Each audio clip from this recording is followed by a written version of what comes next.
खोबरं, तिखट, तिरफळ, आपले हे कोकम घातले आणि मग ते खोबऱ्यात मिक्स केलं. मीठ, हो मीठ पण घालतं. मीठ घातलं. हळद नाही ना? हा हळद पण घातली मी. हळद पण होती.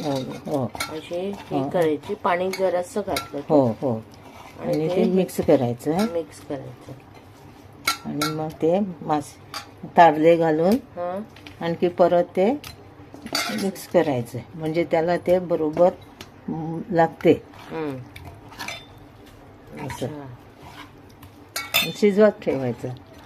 आणि मग कांदा बिंदा काय? कांदा नाही तिरफळ घातले आहेत ना. मग कांदा नाही. ज्या ह्याला तिरफळ घालतात त्याला कांदा अजिबात घालत नाही आम्ही. अच्छा. हो आणि तेच हे आहे, कुठे खतखत केलं तर पण कांदा घालत नाही. कांदा नाही घालत. तिरफळाचा जो प्रकार हे असते ना खायचं, त्याला कांदा वापरतच नाही. अच्छा, असं बांगड्याचं पण करतात? हो असं हाच प्रकार. हो सेम टू सेम. हाच. आणखी ना ग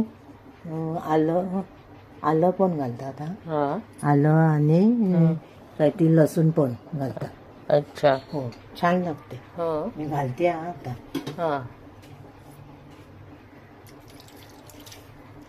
छान होते ग. आणि बरं ना? हो शॉर्टकट आहे. शॉर्टकट.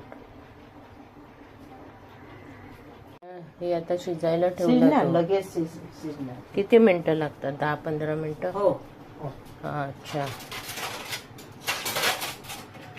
बघूया आता थोड्या आलं घातल्यानंतर असं हे म्हणजे जास्त शिजायच्या आधी ते मिक्स करायचं. जास्त शिजल्यावर नाही ते असं हलवतात.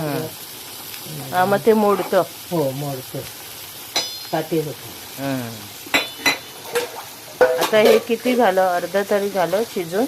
हो. असू दे, उघडं असू दे. आता उघडं ठेवू. आता ते पाणी होईल, आटेल. मला वाटतं जरा आपलं सोबतीला बांगडे पण तळले जात आहेत. आणि आमची शिल्पा मासे साफ करून जमली आहे. आमची भाभी, आमची शिल्पा भाभी.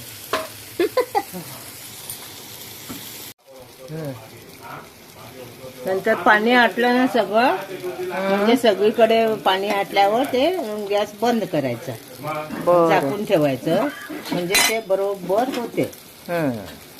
ओके.